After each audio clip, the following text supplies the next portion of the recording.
an everyday threat to our country and has done for many years.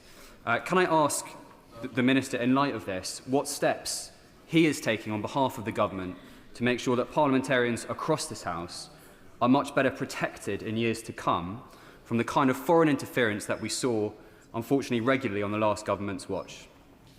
Minister. Well, I'm grateful to him, not only for his question, but for his previous service and for the work of his constituents with regard to underpinning our national security. I think he does make a very important point. He will know, as will you, Madam Deputy Speaker, that the MPSA published guidance just recently, which is designed specifically to provide honourable members with the advice and the guidance to ensure that they are best able to deal with the nature of the risks and threats that all of us in this House face. But to come to the second part of his question, this is something that the government takes incredibly seriously. We inherited the Defending Democracy Task Force from the previous government. That was a good institution, and I, on many occasions previously, have paid tribute to all of those opposite who were involved with the setting up of that particular institution. The Prime Minister has renewed the mandate of the Defending Democracy Task Force. It is the fulcrum point across government that brings the different departments and law enforcement together, alongside with members of this House, to ensure that we are doing everything that we can to address and tackle the threats that we face. I've always believed and always maintained that that should be a shared endeavour right across this House, and my door will always be open to members of this House who would like to discuss it. Sir Edmundley. I rather thought that in a civilised country, whether you're prosecuted or not depends on the evidence. And therefore, was it wise for the witness statement to replicate word for word the words of the Labour Party manifesto? Was that wise, and has it ever happened before? Well, I always appreciate the Leader of the House's questions, and I think he brings the Father of the House, forgive me, the Father of the House is questions because I think he brings a long-standing wisdom and perspective to these matters. I hope he will understand, in line with the point he made about civility, that it isn't for government ministers to critique the decision that was made by the CPS. The government has made clear to this House on many other occasions that this was an independent decision that was taken by the CPS, and the DPP has been clear about the fact that no special advisor and no minister has interfered in that process. Emily Darlington. Thank you, Mr. Speaker. Can I share your frustration at the collapse of this case? I think there are two questions that remain really top of mind for people in this House and people in my constituency. Firstly, what is the assessment by the Minister of the risk of spying currently on MPs in this House? And secondly, what is his assessment of the ongoing transnational repression of BNO passport holders in Milton Keynes and elsewhere across this country? And doesn't this show a pattern of Chinese government activity right across the UK, which is a risk to us? Well, Mr. Speaker, she's absolutely right to raise her concerns in the way that she does. I hope that she understands, as the House does, that this government have been absolutely clear that no interference in our democratic process is remotely acceptable, and that there are no circumstances under which we will tolerate countries, whoever they may be, wherever they may be, seeking to cause harm to anybody who is resident in the United Kingdom. Now, she specifically mentioned transnational repression. This is something that the government takes incredibly seriously, and we've done a lot of work on it through the Defending Democracy Task Force. And let me say again to her and to the House, it is completely unacceptable that China or any other country should seek to harm anybody who lives here in the United Kingdom. Jeremy Wright. Thank you very much, Mr. Speaker. Can I first of all thank the Minister for what he has said about cooperation with the work of the Intelligence and Security Committee in this matter. And can I agree with him, as I often do, that the government is entitled to clarity about what the question it's being asked is. So the question for me is not whether the government sought to intervene to persuade the DPP to take a different view. I don't think the government did that. Neither do I think the government went back and sought to change evidence it had already submitted. The question here is when the CPS asked for additional evidence, as it undoubtedly did, whether the government chose to supply that evidence or not. That's not about interference, it's about responding to a request made to government by the CPS. So given that we now know the request was to make it clear in terms that during the relevant period, China was a current national security threat to the UK, who in the Home Office or elsewhere decided that that could not be submitted in a further statement of evidence in very clear terms? Minister. Well, I'm grateful to the right honourable gentleman, and genuinely the remarks that I made earlier about the ISC that he sits on are genuinely meant. I think that the ISC has got an important role to play in terms of looking at precisely what has happened here. And I give him an absolute commitment that we want to work very closely with his committee on this specific issue and on others. Let me try and give him a bit of detail because I think he's asked his question in an entirely reasonable way. Let me reiterate the point that I hope is understood by him and his committee, that the final evidence went in August of this year, and there was nothing that any minister could have done post that, and hopefully he's crystal clear as I am that there was no political interference. But let me say this to him. In each of the three statements, the DNSA, and let me just say something about him because he is an outstanding public servant who does a very important job and does a very important job very well. And I think it is a terrible shame that there's been commentary about him as an individual. He has acted with integrity throughout this process, and we, as a parliament, owe him a debt of gratitude for the service that he's offered. But let me say something about the evidence that he gave. Because in each of the three statements, the DNSA makes it crystal clear that China poses wide-ranging threats to the UK. In his third statement, he says that the Chinese intelligence services are highly capable and conduct large-scale espionage operations against the UK to advance the Chinese state's interests and harm the interests and the security of the UK. Very clear about that. He adds that China's espionage operations threaten the UK's economic prosperity and resilience and the integrity of our democratic institutions. So he's been very clear in terms of the evidence statements that he provides. I don't think that there is much more that I can add to that other than to reiterate that it was then ultimately a decision for the DPP. Thank you very much, Mr. Speaker. Malign foreign actors will always try and find the next weakest link, and my concern will be over local authorities. With a spending power of £127.1 billion, I would like to ask the Minister what action is the Home Office taking to ensure that our councillors and other democratically elected people at the lower levels of government are also given the protection they need? Minister. Well, I'm grateful to him because I think he raises an important point. And it's precisely why we have a Defending Democracy Task Force to ensure that our response is rooted right across government nationally here, but also both in terms of the regions and the nations. So we work very closely with local government, and we are acutely conscious of the fact that there are very important elections that will be taking place around the country in May of next year. We are working at pace to ensure that those elections are able to take place in an environment that we would all want to see. But I can absolutely give an assurance that we work closely with our partners, not only in local government, but obviously in the Ministry for Housing, Communities and Local Government as well. Jardine. Thank you very much, Mr. Speaker. Notwithstanding the Home Secretary's reassurances about no involvement by SPADs or ministers in the advice, does he accept that this whole question has simply reinforced the growing concern in this country over a lack of clarity about our position towards China, about the fear over a threat to our energy security from Chinese companies' involvements, over the super embassy in London, and in my own constituency, constituents are becoming increasingly concerned about the activities of the consulate there. So can the Minister reassure us that this government is going to make its position towards China absolutely clear in the near future? Minister. I'm grateful to her because I think she asked an entirely reasonable and constructive question. She will acknowledge, I'm sure, that the government the previous Foreign Secretary made a statement to this House about the China audit, and I hope that she would acknowledge that the nature of the relationship is obviously complex. I'm not aware that there's anyone in this place who doesn't think that we shouldn't have some form of economic cooperation with China.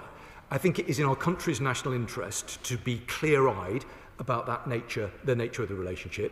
Where we are able to cooperate economically, where it is in our national interest to do so, I think we should proceed. But we should proceed, as I say, with a clear set of principles that underpin that. But fundamentally, our national security comes first. This government, of course, will look for opportunities to cooperate economically with China, but fundamentally, we will always do what we can to keep our country safe. Julian. I'm sorry that the Minister finds himself in a position which was not of his own making. And I'm also sorry that only 4 members of his parliamentary party out of over 400 are standing up to contribute to this debate. Does he accept that one of the reasons for the cloud of suspicion of political interference that is around this matter is the decision taken to appoint a highly political special advisor as national security advisor for the first time? This has put the deputy national security advisor in the firing line. And can he at least confirm that if and when, as I'm sure it will, the Intelligence and Security Committee asks the National Security Advisor to come and give evidence in its inquiry, that he will do so? Minister. Well, the right honourable gentleman refers to what he described as a highly political appointment. With great respect to him, and he knows I hold him in the highest of regards, I disagree with his characterisation of that particular appointment. The National Security Advisor is someone who has huge experience of government. The National Security Advisor is someone who has... The National Security Advisor has huge experience of government, is extremely well connected and honourable members may think it's not a good thing that we've got somebody occupying a very important role in government who is known around the world. The government contends it is a good thing. You only need to look at the comments made by President Trump's Foreign Affairs Advisor just the other day, commending the important work that the National Security Advisor has done. He works incredibly hard to secure the security of our nation. Rather than talking him down, I think we should get behind him and make sure that he's supported to do the important job that he's been given. Sir Ian Duncan-Smith. Speaker, it was referred to earlier on that the official spokesman for the Prime Minister was asked whether China was a threat, and he referred to the DNSA's statement in which he said China conducts large-scale espionage operations. These operations threaten the UK's economic prosperity and resilience and integrity of our democratic institutions. By anyone's definition, that would then mean that they are a threat. I am a sanctioned member of this Parliament, which this is what it's all about. I have been spied upon, and I have had a wolf warrior from China follow me around and impersonate me around the world very threateningly. Can I therefore ask him, does he think I ought to refer to China as a threat? Minister. It's for the right honourable gentleman to choose his own words. He's a very experienced member of this House. The activities that he describes are completely unacceptable, and that's why the government has been clear, and we've been clear on numerous occasions, that we want to work across this House to make sure that all right honourable and honourable members have the protections that they need in order that they can speak their views in this place without fear or favour. If the right honourable gentleman wants to discuss these matters further, I'd be very happy to do that, because I hope that we can find a way of discussing these issues, which are incredibly serious, in a more grown-up way than has been the case previously. Graham Ledbetter. Thank you, Mr Speaker. After the Cabinet Office meeting on the 1st of September, did the Prime Minister receive a note in his ministerial red box on the case, and if so, did he approve it? Additionally, at any point did the UK Government give Chinese officials private assurances in any form that the application for the Chinese Embassy in London would be approved? Minister. Honourable members will know that there is a very long-standing custom where ministers don't comment on the contents of the Prime Minister's box. However, under these particular circumstances, I'm very happy to confirm that there was no note to the Prime Minister. Sir Benedict.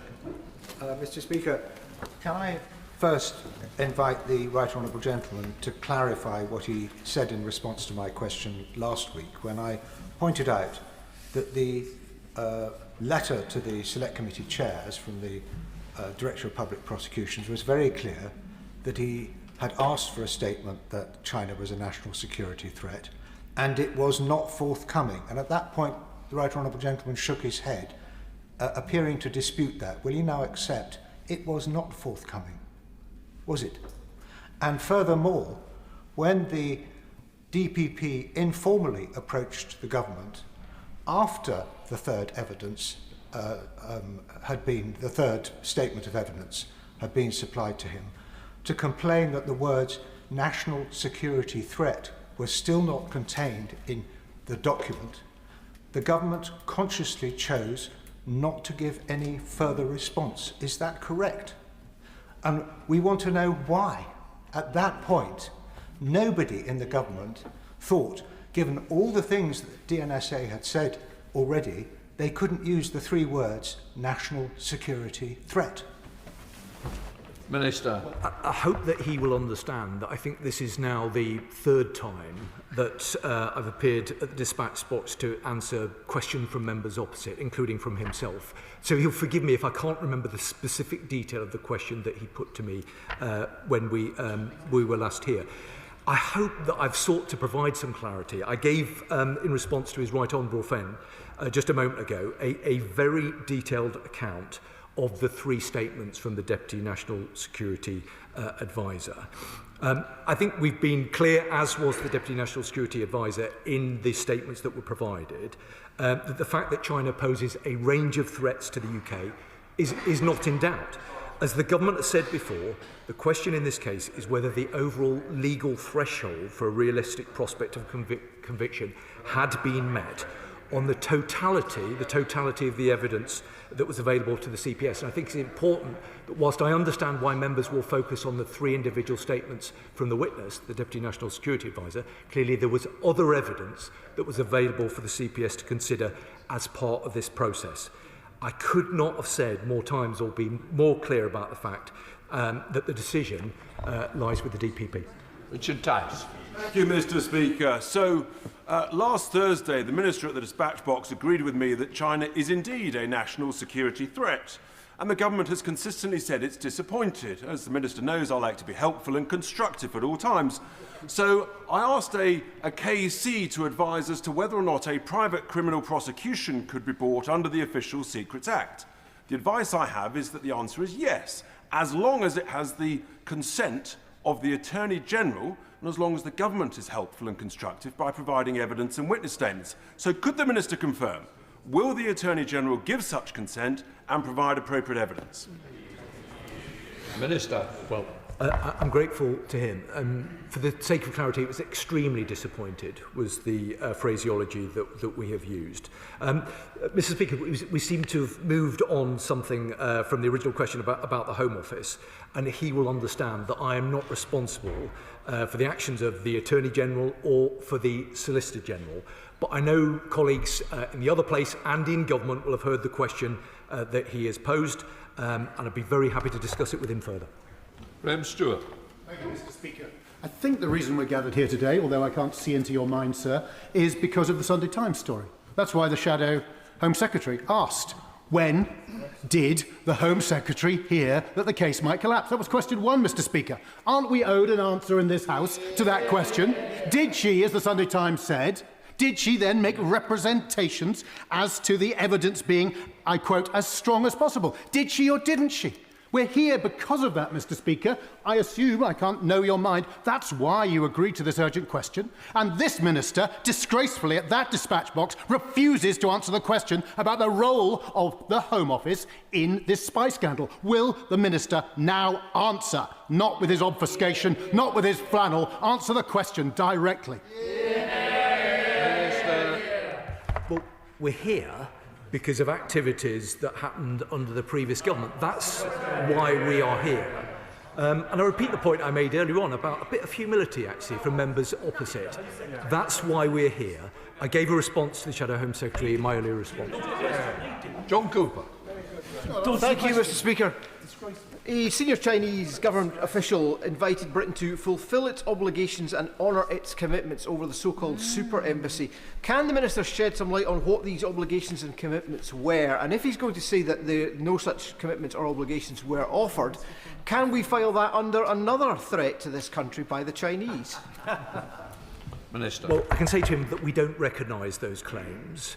And, of course, given the quasi-judicial nature of the process, it would have been entirely improper for anybody to have made any comment that basically cut across the legal process that has been led by the Secretary of State for the MHCLG.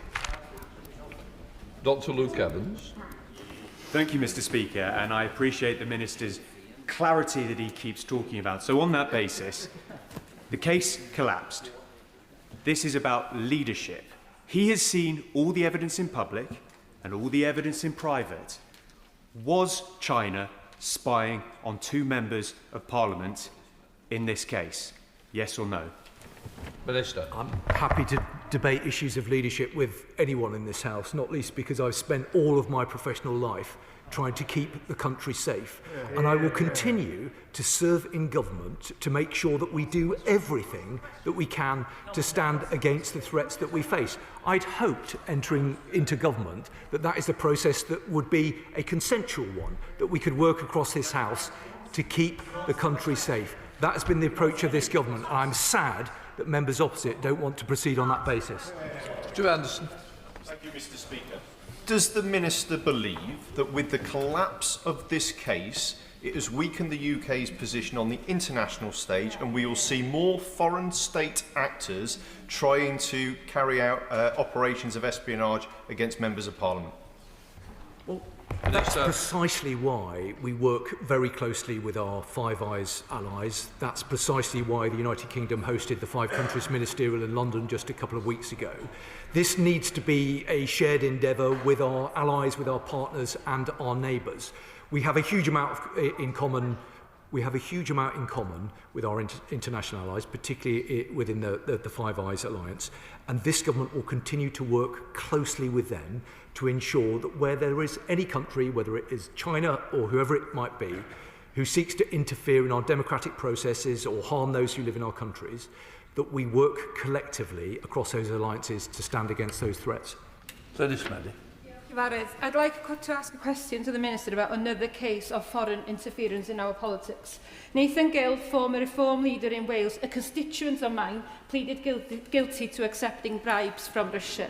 He was stopped by the police in September 2021, but only charged in February this year. Reports now suggest the Kremlin operation targeted not only him, at least 2 other members of the European Parliament and a member of the House of Lords. What steps is the government taking to ensure that Russian networks cannot continue to influence UK politics? Minister. Well, I think she raises a very important case that will be a matter of concern to members right across the House. I can give her an assurance that we take these matters incredibly seriously, and specifically with regard to the point that she makes about Russia. I can absolutely give her the assurances that she seeks, that we work incredibly hard alongside our allies to make sure that we're doing everything that we can to combat the threat that we all know that we face from Russia. Dr. Ben Spencer. Thank you, Mr. Speaker. I think most people would consider things that are threatening to indeed be threats, and so we can only assume that the Minister's been instructed that he can't make such a statement at the dispatch box. But would he help us understand better the government's position on this relationship with China? Is China an ally? Is it a friend? Can you explain that? Minister. I'd be very happy to, but I repeat the point I made a moment ago about how no one who's wanting to be considered as being serious thinks that the nature of our relationship with China can be defined by a single word. I hope that he acknowledges that.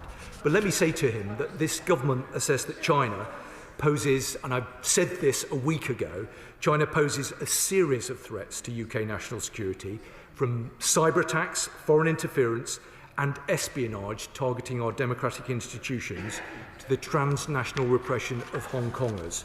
Yet we are also alive to the fact that China does present the UK with opportunities as the world's second largest economy and the UK's third largest trading partner.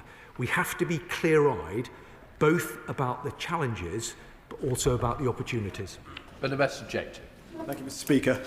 I've now asked this government why China is not included within the enhanced tier of the Foreign Influence Registration Scheme 3 times.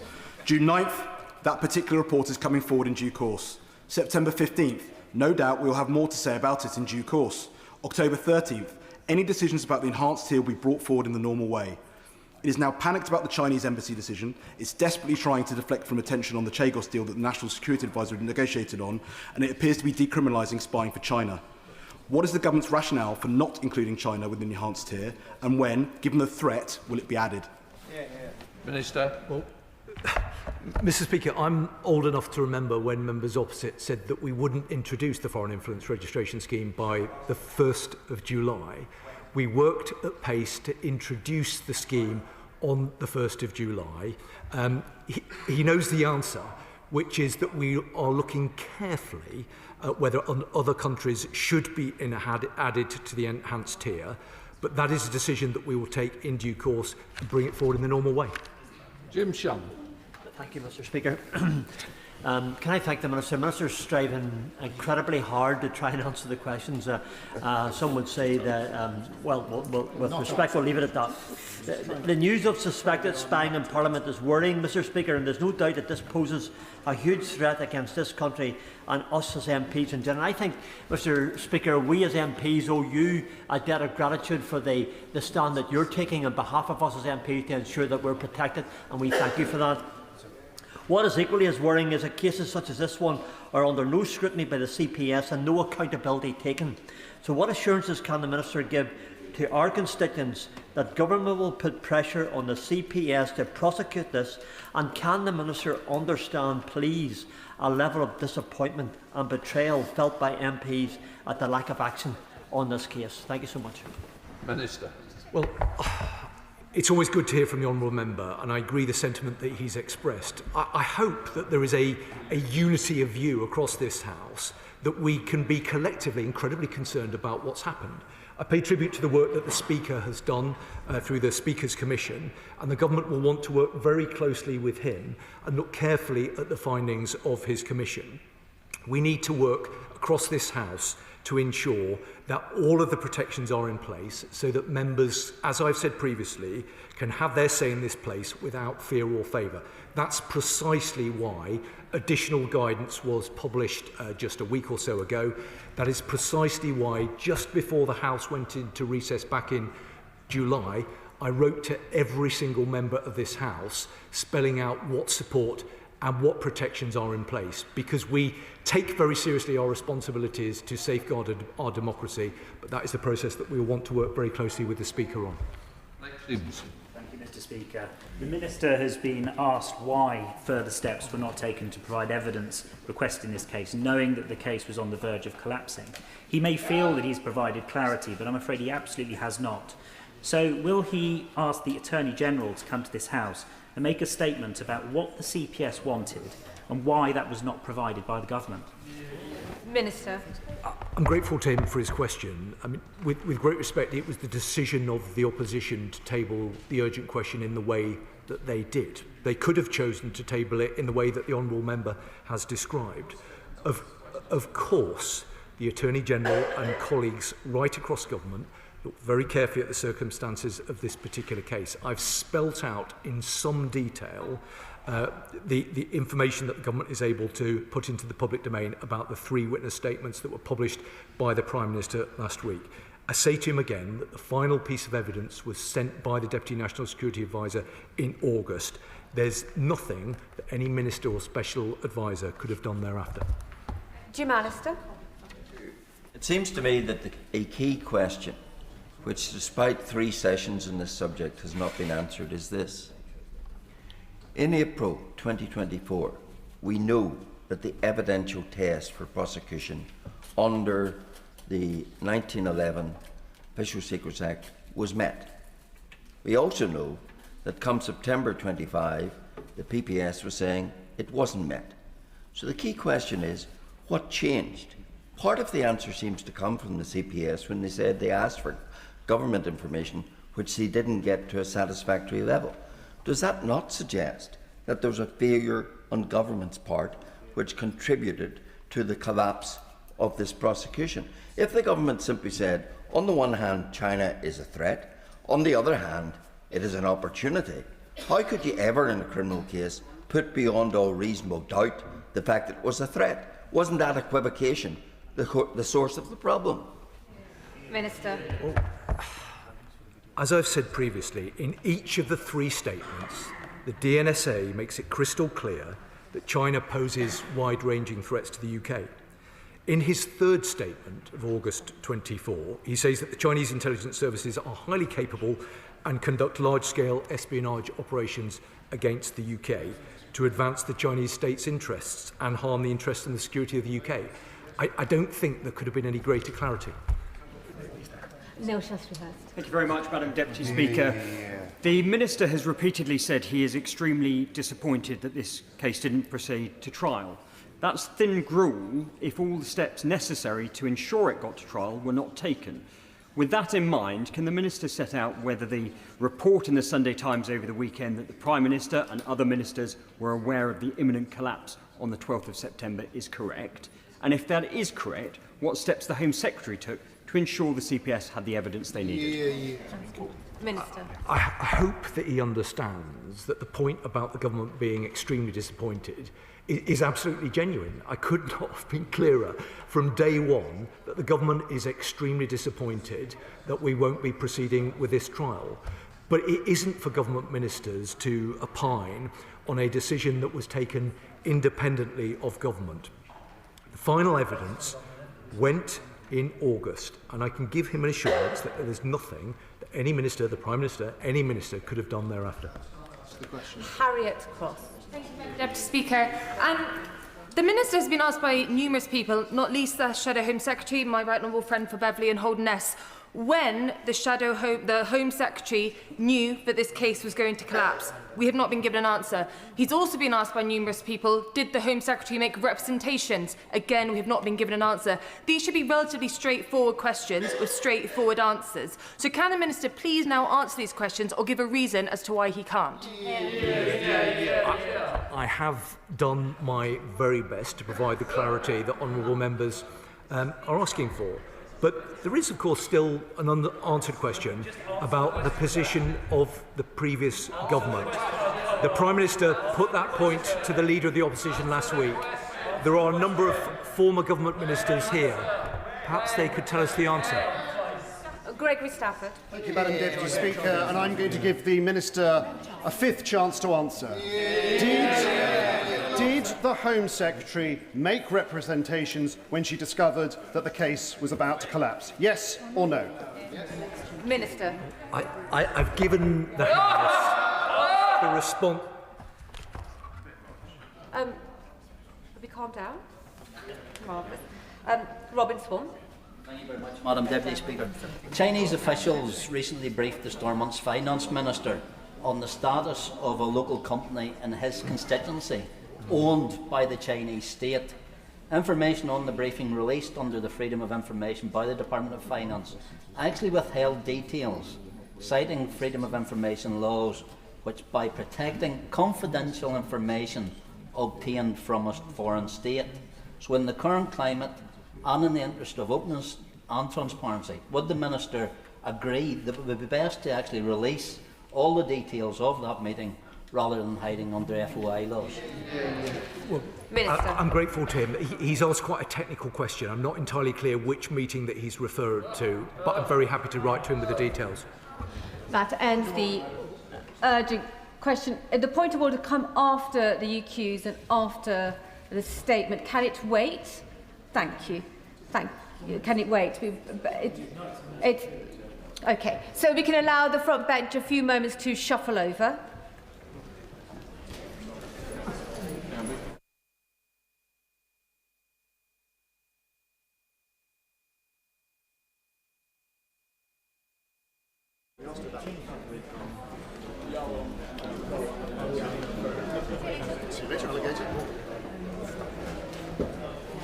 If colleagues can settle down quickly, we come on to the second urgent question, and I call Nigel Huddleston.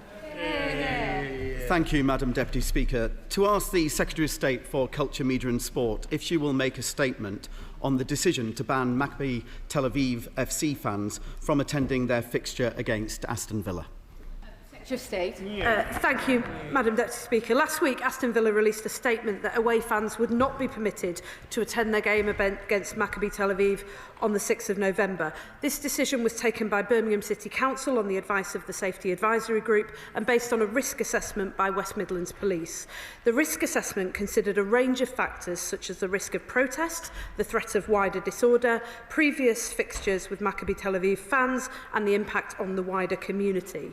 It is a long-established principle set out in law that the Police and Safety Advisory Group are operationally independent of government and it is for them to take decisions on safety. However, this decision has far wider implications.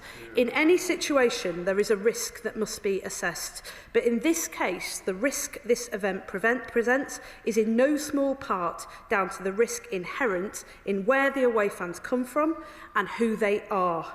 It is in that context that the solution that is proposed to exclude a group from attending is wrong. It chooses exclusion rather than looking at the full options available to manage that risk and include. And Madam Deputy Speaker, this is about who we are as a country.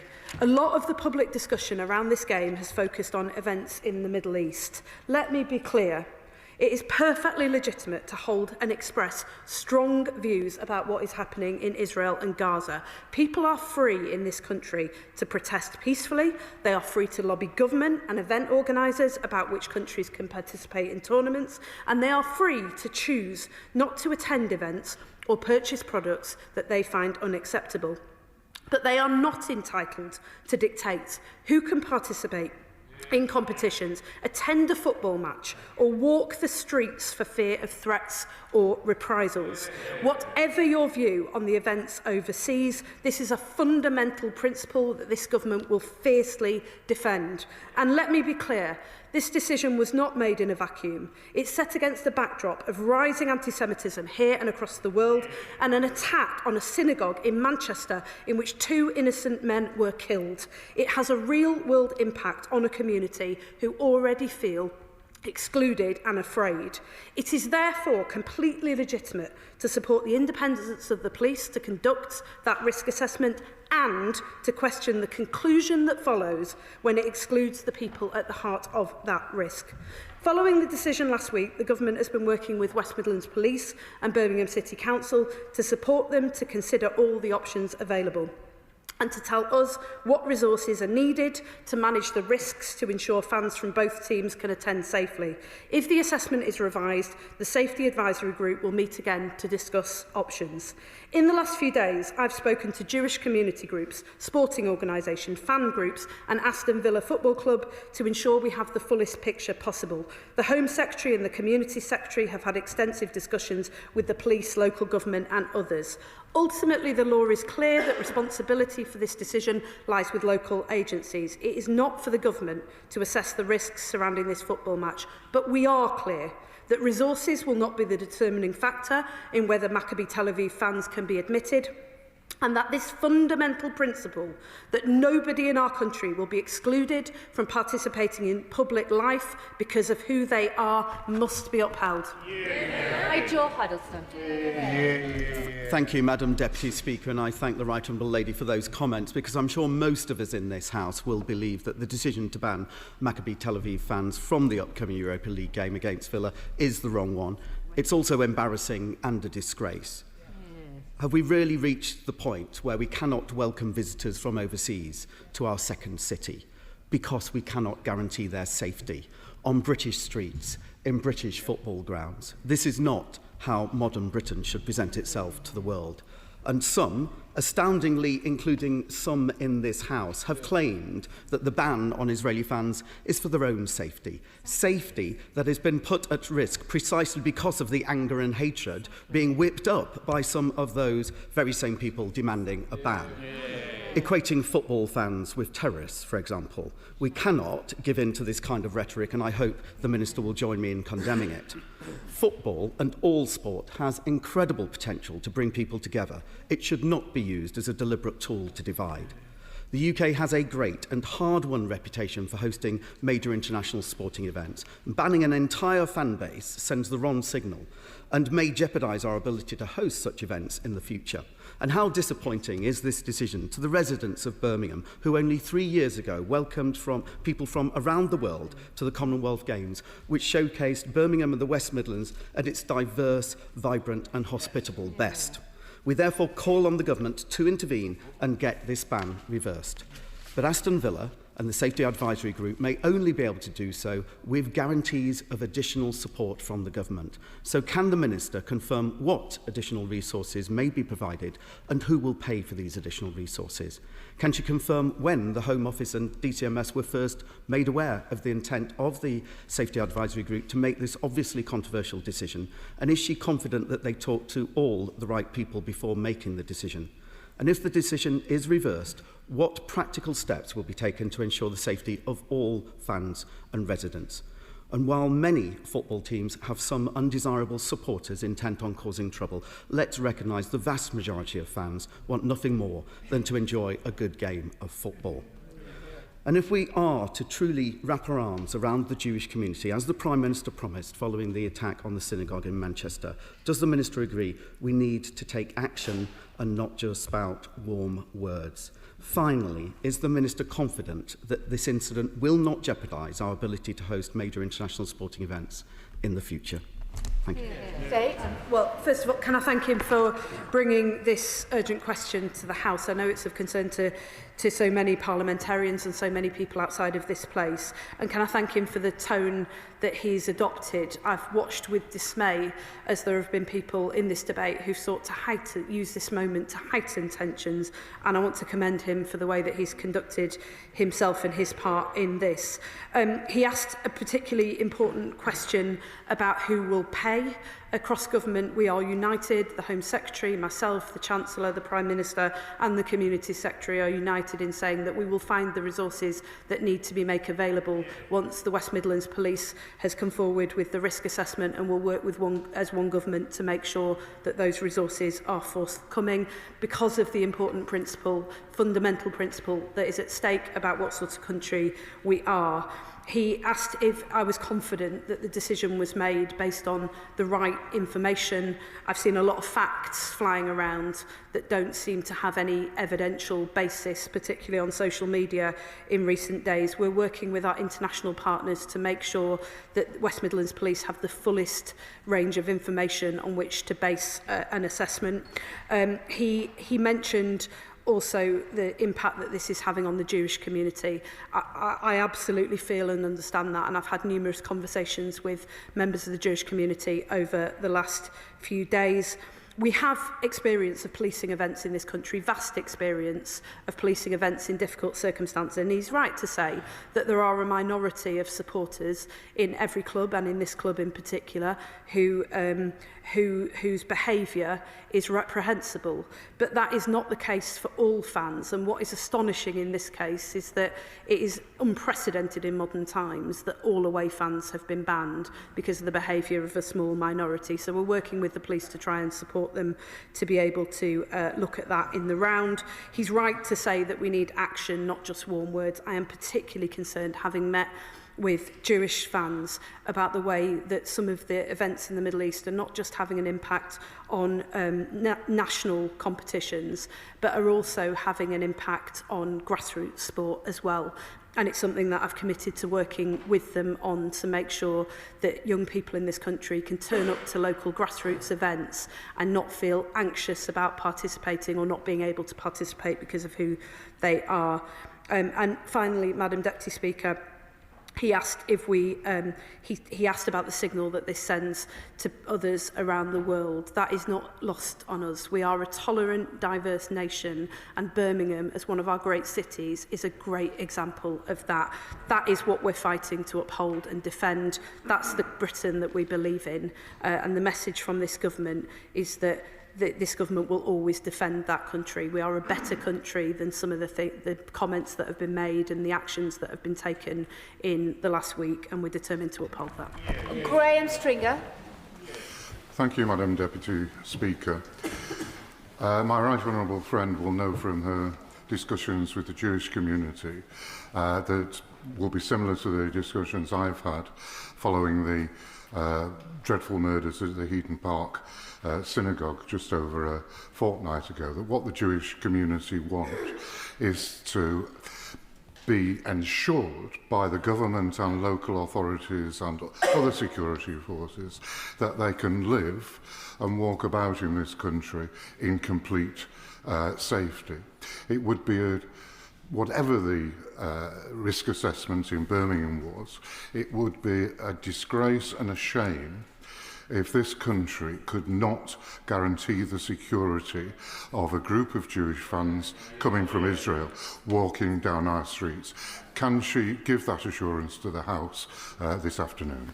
You know, the honourable gentleman is a great champion for his Jewish constituents, and I've met with Jewish community organisations over the last few days to give them that assurance that the government will always defend and uphold their right to participate fully in public life, and that includes being able to attend football matches. I should say in a number of the discussions that we've had with partners, they've made the point to us that many of the people who want to attend this match as Maccabi Tel Aviv fans are actually British citizens who live here in the UK, and that's what has, you know, should be in all of our minds when we think about who we're excluding from being able to attend.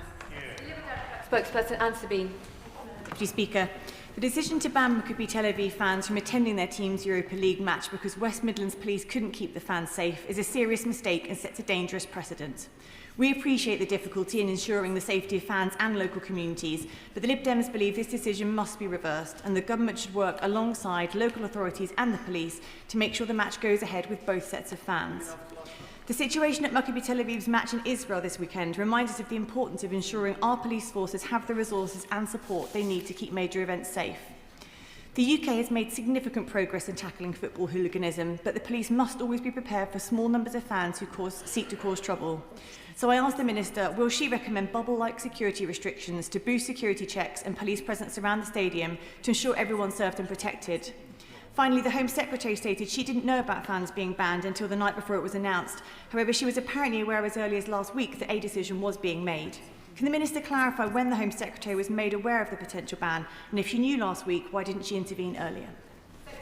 Thank you. Well, can I thank her for her questions? I'll try and address them all. In relation to the Home Secretary, I think she's given a full account of the fact that she was kept updated about these events, but that the decision wasn't communicated to us in government until, sadly, we saw the statement from Aston Villa on the recommendation of the police.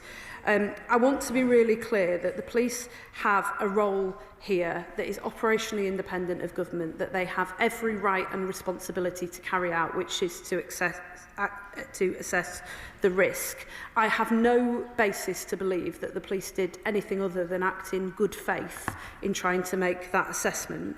The reason that the government has intervened in this case is because we believe that it has far wider implications and it breaches the upshot of the decision is that it breaches a fundamental principle about who is entitled to participate in public life and walk our streets safely.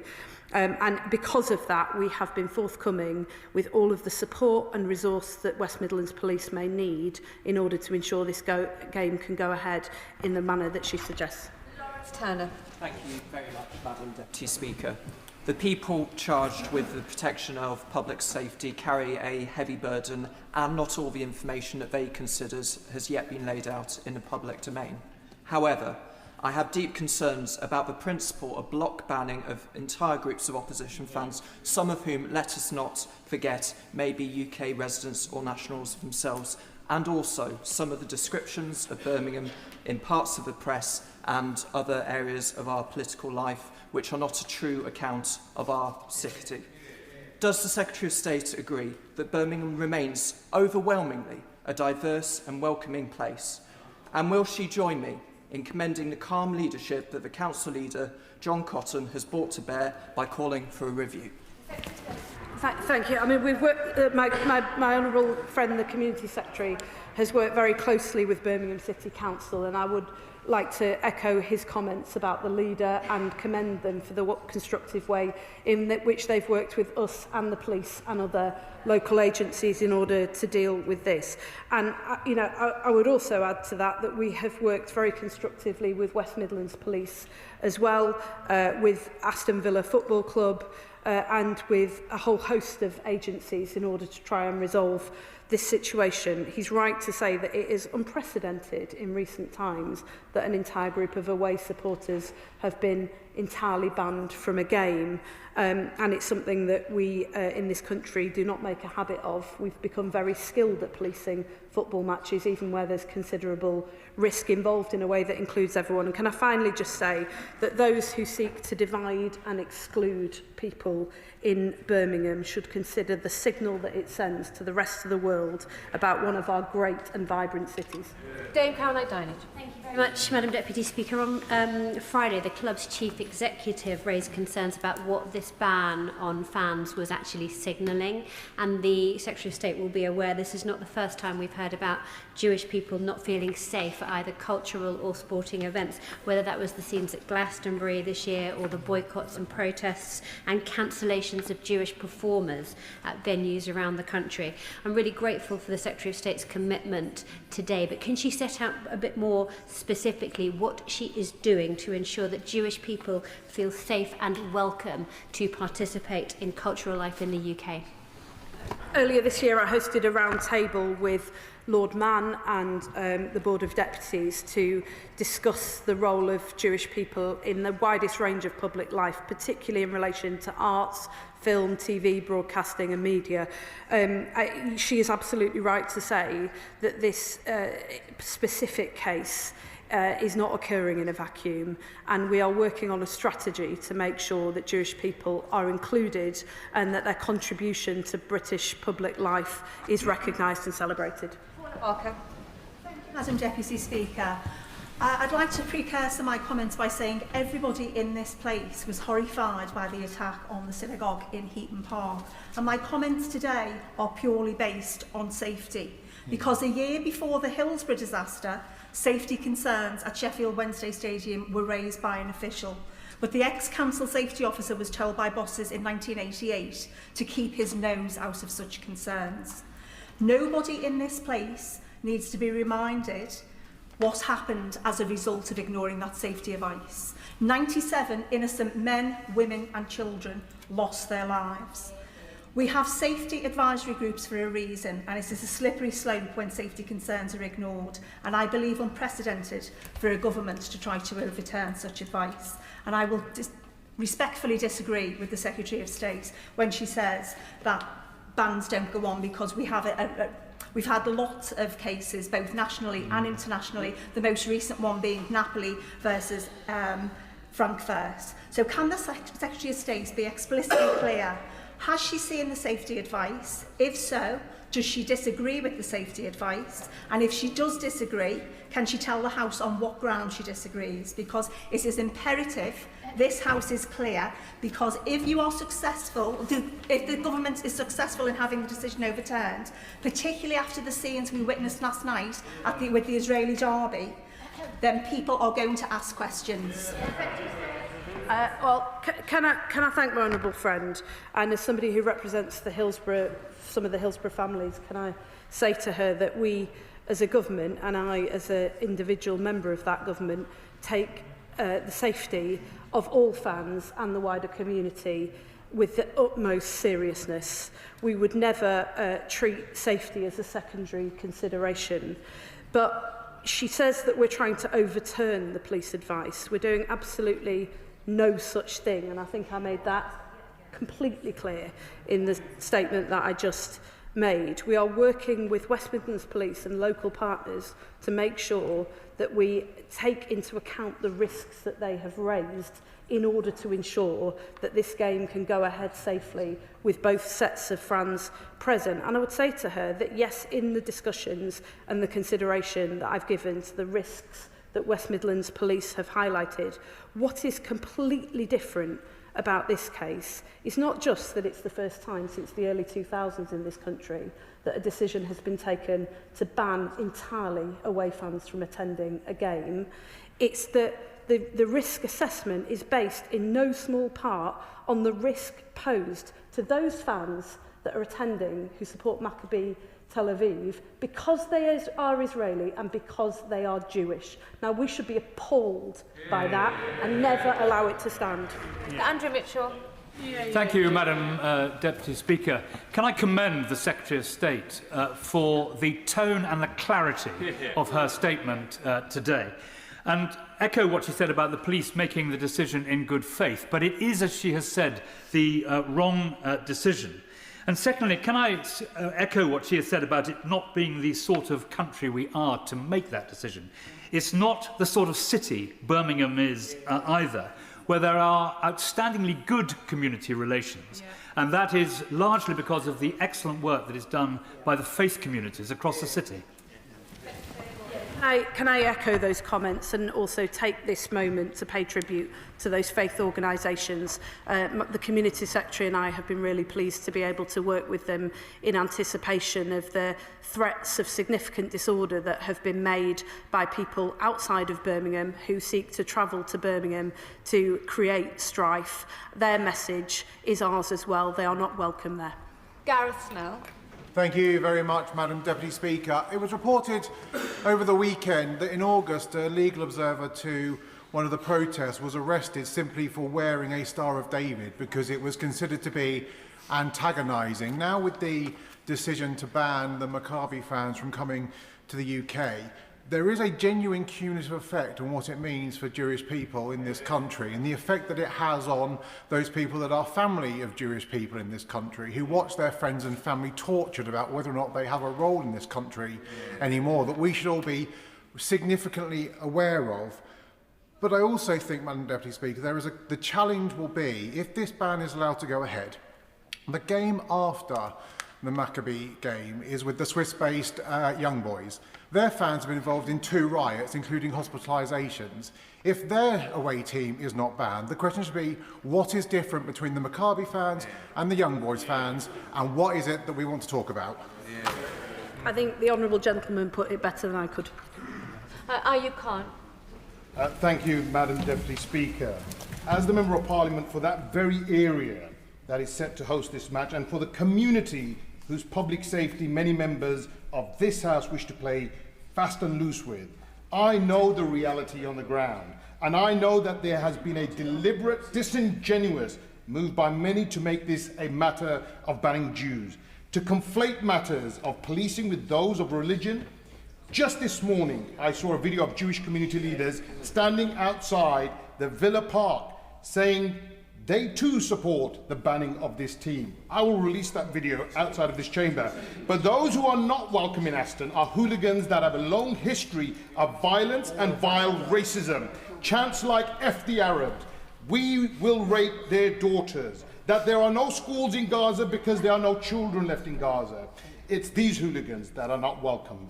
Madam Deputy Speaker, can I ask the Minister, how many millions of British taxpayers' money is her government offering to overturn the respected expert judgment of the West Midlands Police and the Safety Group? Well, look, can I just say to him that in relation to the specific incidents and chants that he mentions, I am appalled by those, and none of us in this House should seek to condone that in any sense. But can I say to him as well that it is entirely disingenuous to say that you respect cohesion and inclusion when you're seeking to divide and exclude. Can I ask members... Order. Can I ask members to temper their language and not accuse each other of being disingenuous? I call Amanda Martin. Thank you, Madam Deputy Speaker. Madam Deputy Speaker, we know ensuring that all fans can attend sporting events in safety and without fear must always be our first priority. and we must fully respect the operational independence of the police. Can the Secretary of State reassure the House that this government will provide the necessary resources to support local policing in this case, particularly in light of the heightened and very deep concerns around anti-Semitism, to ensure that resourcing is not the reason given for the block banning of Maccabi Tel Aviv fans? I'm really happy to give her that assurance. Thank you, Madam Deputy Speaker. As a British Muslim who grew up in Birmingham in the West Midlands and did my business there, I was deeply saddened by this decision. I was saddened for the British Jewish community.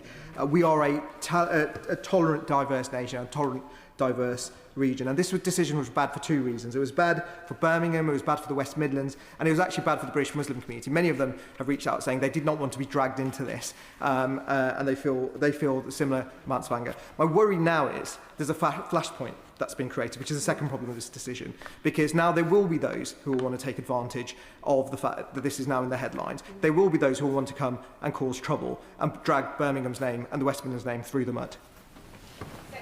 No, look, can I really acknowledge that and say I too am saddened by the way in which this has played out, and I'm saddened about the impact on people in Birmingham who I've always found to be extremely welcoming, tolerant, and know that they're stronger for their diversity, not weakened by it. He's right to say that the recent events and the way in which a number of people have sought to prey on them has heightened the level of risk. That's something that West Midlands Police, of course, have to consider. But my commitment to him and to all members of this House and to the people of Birmingham is that resources will not stand in the way of this going ahead. Leishman. Thanks very much, Madam Deputy Speaker. Let me just say from the outset that all forms of bigotry is abhorrent. A Dutch police report into the disorder in Amsterdam at the Ajax versus Maccabi Tel Aviv fixture determined that Maccabi fans tore down a Palestinian flag, set fire to it, and chanted, and I quote, "Fuck you, Palestine." That is vile, disgusting Islamophobia in action. How about preventing that from happening here? Because there is an extreme hooligan element of Maccabi fans that consistently behave in this manner. Does the government not see that Islamophobic behaviour is highly likely if these fans travel to Birmingham? What about the safety of our Muslim citizens? Thank you. I mean, look, everybody in this House is entitled to strong opinions, but they're not entitled to a selective version of the facts. And it's absolutely right to point out that there, amongst the minority of Maccabi Tel Aviv fans in the instance that he raised, there was appalling behaviour which none of us, including most Maccabi Tel Aviv fans, would not seek to condone. But there were also attacks on those fans as well, and that has formed part of the assessment of risk that Westminster Police have had to make. And look, I think it is just worth me reiterating the point about just how rare it is for away fans to be excluded wholesale from attending European football matches in this country. As my honourable friend pointed out just a moment ago, we've had to deal with this in this country for a very long time. We've done it recently and in many parts of the country, and we have found a way to police safely and effectively. It cannot be beyond our collective wit to do so in this case. Wendy Morton. Madam Deputy Speaker, as things stand, the decision to ban Maccabi Tel Aviv fans reflects so badly on Birmingham, the West Midlands and our country. At a time when actually football can so often bring people and communities together. So can the Secretary of State assure us that she will do all she can to make sure if there are reviews underway, these are concluded before kick-off? I can hear her frustration. I do understand it. We're working at pace, pulling every lever at our disposal to give the support to the police and to Birmingham City Council that they need. Of course, the police do need to be able to conduct that risk assessment, to do the review, to do it thoroughly, because the safety of fans and the community has to be paramount. But we're working as fast as we can, and we're determined to get there as quickly as we can, not least to provide clarity to both clubs so that they can make the necessary preparations. I know this topic is very important, but I do need questions to be short and answers to be just as precise. Ian Byrne. Speaker, first can I pay tribute to those volunteers who serve on the SAG safety advisory groups, a thankless but usually important task we would be really worried about today. The safety of football fans has at times been at the very bottom of priorities in this place. So can my right honourable friend reassure me that the safety of supporters is absolutely paramount in the thinking of the government rather than the politics around it? Yeah, I'm really happy to give him that assurance and want to thank him for the work that he's done over many years, not just on Hillsborough, but on football as a whole. Jardine. I welcome the remarks of the Secretary of State today and commend her on her tone and her conciliatory attitude to this. Yes, safety is paramount for all football supporters, but it does not, as she said, take place in a vacuum, and we are now in a very tense situation in this country. She mentioned a strategy going ahead to make the Jewish communities feel more welcome. Can she outline a wee bit more of that and when what we might expect and when we might see it? In addition to the specific instance that we're talking about, I've been extremely concerned to hear examples from members of the Jewish community about Jewish film directors having their shows cancelled, not because it was to do with anything in Israel and Gaza, but because they were Jewish. I've heard stories from Jewish presenters who have been advised to stay off the airwaves, and I am working with them with the help of Lord Mann and the support of Lord Mann to make sure that we pursue not just an overarching strategy, but also I've had discussions with individual organisations as well to make sure that where those incidents take place, that they know that they don't have to challenge those things alone. Dr. Peter Prinsley. Thank you, Madam Deputy Speaker, and I would also like to thank the Minister for her statement and for the tone in which she delivered it. The police always act in the interests of public safety, and I'm sure there was no anti-Semitic intent intended. But it is the threat of the mob that has led to this decision.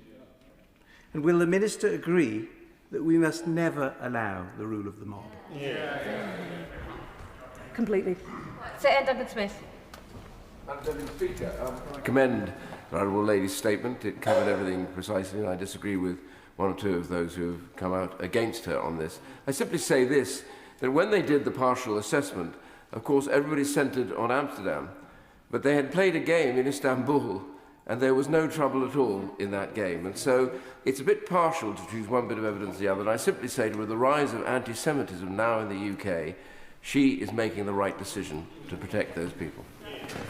I'm grateful to him for that, and I think he raises the really important question about whether this is proportionate and whether, if there hadn't been a risk to the Maccabi Tel Aviv fans because of where they come from and who they are, whether this decision would have played out in the way that it has. That is what is exercising a lot of members of this House, and it's obviously a view that we share.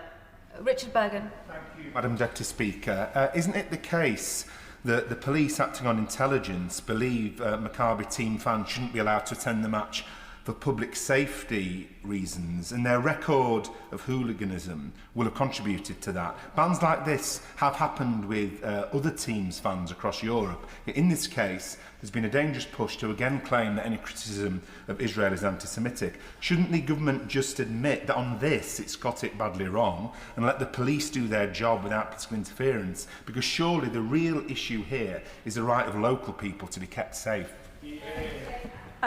Well, look, can I just say to the Honourable Gentleman that the difference in this case is that, and what has tipped the balance and weight of the decision is the risk presented to Maccabi Tel Aviv fans because they are Israeli and in many cases because they are British and they're Jewish. Danny Kruger. Thank you very much, Madam Deputy Speaker. What has happened is that a political campaign, I'm ashamed to say led by members of this House, has caused the police to change their decision, to change their calculation. So the Culture Secretary is right to suggest that this is not simply an operational decision. She's talking a good game, but she also says that all she can do is to question the conclusion of the police, and now she's offering more resources, asking them politely if they change their decision. Does the government not recognise that under the 1996 Police Act, the government does have the power to direct police forces to make certain decisions, and if necessary to dismiss the Chief Constable? And if she doesn't think that, will she clarify the law? Will the government clarify the law to ensure that the government can have the power to overturn decisions like this? Yeah, well said. There is a long-established principle in this country, as set out in law, that the police are operationally independent, and I'm surprised to hear the honourable gentleman seek to question that. I've been really clear that the risk assessment and the decisions around safety and what would be needed for this game to go ahead safely with all fans present is for the police. But what is a right and proper role for the government is to work with them, to support them, to ensure that that happens. That's not just a question of resourcing. We're looking at a whole range of factors and practices that are well established in this country and across Europe, including making sure that you have transportation that gets fans safely to and from the game. We're looking at the numbers of ticket sales that are made available to away fans. We're looking at the measures, many measures that have tried and tested in order to ensure that elements who would seek to create trouble are excluded from the game. It is absolutely not right to characterise the position of this government as simply standing on the sidelines. When it comes to this fundamental principle about who is entitled to walk the streets and attend football games in our country because of who they are, it is for us non-negotiable. Blackman. Thank you, Madam Deputy Speaker. I'm sure the Secretary of State will find the irony in the fact that last weekend and next weekend, Premier League footballers were taking the knee, demonstrating on driving out racism from football. Now, this is anti-Semitism at its heart. So the clear issue is, if the issue is the safety of the fans outside the ground, in many cases on away matches, the away supporters will be escorted by the police on coaches to the entrance and then collected from the exit to go back to the airport. There's no reason why that can't be done now. So will she then take back to the police the case of saying, let's make people safe? Because the alternative to that view is that, for example, I support Tottenham Hotspur. We have a massive Jewish population. If that means that we are not safe to go to Aston Villa because of attitudes that will approach outside the ground, that is a demonstration that in the UK, Jewish people are not safe on our streets. Fundamentally agree with him. Sammy Wilson. Thank you, Madam Deputy Speaker. And first of all, can I congratulate the Secretary of State on the very clear message which she has given out today. And is it not a fact that, despite some of the excuses coming from behind me, that this is all about the religion of the supporters who will be attending this match, and indeed the only people who they're likely to be in danger from are the hate mobs that we have seen marching across our streets for months previously, waving Palestinian flags and supporting terrorists. And would she agree with me that the police ought to be told, you make the streets safe for everyone, Jewish people as well as anyone else, and that is their duty, and they should live up to that? Look, I would say it's all of our duty to make sure that we live up to that as a country, and in the vast majority of cases that we do. And I would just also make the point that, you know, to those who say that this is a perfectly legitimate thing to try and drive the fans out of the game, I would just make the point that our assessment is that the vast majority of Maccabi Tel Aviv fans who want to attend are British. The only distinguishing feature is that they're Jewish. Alex Shalbrook. Thank you, Madam Deputy Speaker. Madam Deputy Speaker, my Jewish community come to me for years now saying how unsafe they feel, and that anti-Semitism has risen its head in this country now for many years. The Secretary of State's tone today is absolutely welcome, and she is absolutely right. But, Madam Deputy, let me put it bluntly. Jewish hatred in this country has grown and grown and grown. So may I ask the Secretary of State to pull every lever she can to make sure that the idea of Jewish hatred is not shown to be borne out by saying, because you are Jewish, because you're Israeli, we hold you all responsible for the actions of a government. And the reality is, Madam Deputy Speaker, that is xenophobia, that is racism, and that is anti-Semitism, and needs to be called out. And I'm happy to share him in calling that out. Jeremy Corbyn. Would the Secretary of State confirm that in coming to this decision, the authorities in Birmingham took account of the behaviour of Maccabi Haifa fans in many other occasions and many other places, decided it was unsafe for the match to be played in Birmingham? It is absolutely not about banning Jewish or any other people from going to the match or going to Birmingham? Can we separate the two issues about the behaviour of a group of fans from the wider question where everybody, Jewish, Muslim or anything else, must be safe to walk the streets of this country? On his last statement, that everybody must be safe to walk the streets of this country, I agree with him, and I would just say perhaps if he wanted to turn to his left and right, he might make that point to the people that he now associates with, because that is not what we've heard from them over the last few weeks. And look, can I just clear this up, because I've heard a lot of hot takes on social media about the evidence on which the police rely to come to this decision. It is absolutely right to say that the police, as you would expect, took into account in particular the game in Amsterdam, at which Maccabi Tel Aviv fans were present and where a small element caused the most appalling disorder, but they also took into account the very real risks presented to Maccabi Tel Aviv fans on the basis that Maccabi Tel Aviv is an Israeli team and on the basis that many of the fans attending are Jewish. And I would just hope that he would be as exercised about that as he is about the behaviour of those fans. Sir Julian Lewis. Hopefully we can rely on the police to arrest any hooligans who break the law, whichever team they're supporting. But will the government take into account the fact that, knowing the way in which terrorist minds work, as there will be so much concentration on this particular location with so many police resources, Jewish establishments in that particular part of the country need to be extra careful on that day that advantage isn't sought to be taken by people who mean them harm. Yes, and he'll be aware, because it's all played out publicly that there have been specific threats towards Jewish people and Jewish organisations, and that's obviously something that the police and we are taking extremely seriously. I have to say that because of the way that those on all sides of this debate have sought to heighten tensions over the past week, because of that, there are concerns about the safety of a whole range of people across the community, Muslims, Jews, and the wider community as well.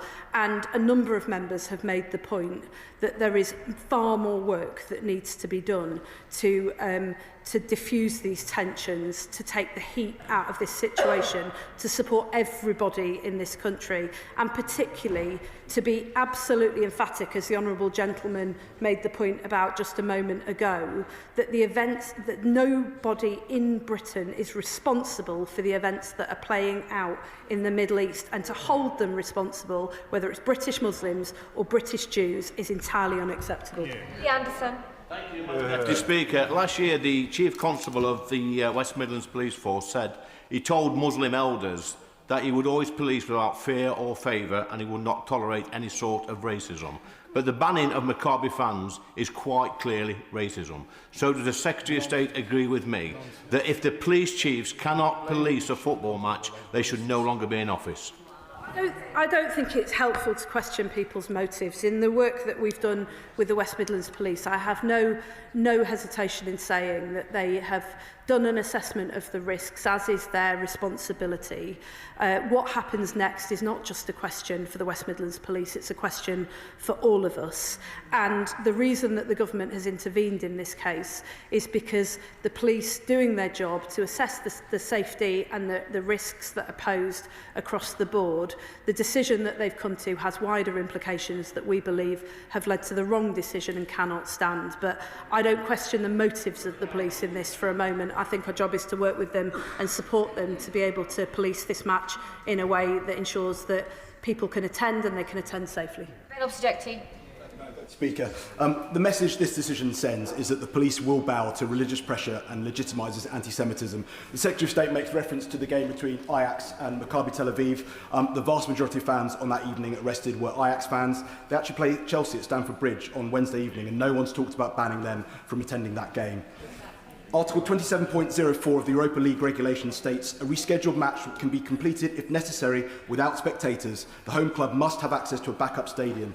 Given it is now likely that this fixture will attract bad faith actors to Birmingham who aren't fans of either team looking to cause trouble, what assessment has she made of playing the match behind closed doors at a neutral venue or a venue where the police are prepared to provide security?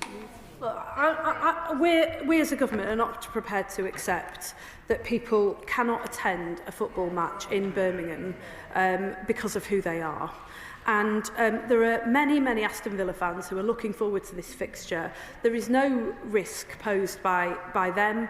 It's in their home city. They should be able to attend. It is also our very strong view, as he sets out, that the majority of Maccabi Tel Aviv fans should be allowed to attend, as they have done to many other matches, safely and not discriminated against because of who they are. So we're working with the police and other local partners to make sure that we do everything that we can to achieve that end and deal with the wider issues that many members here have raised. Zara Sultana.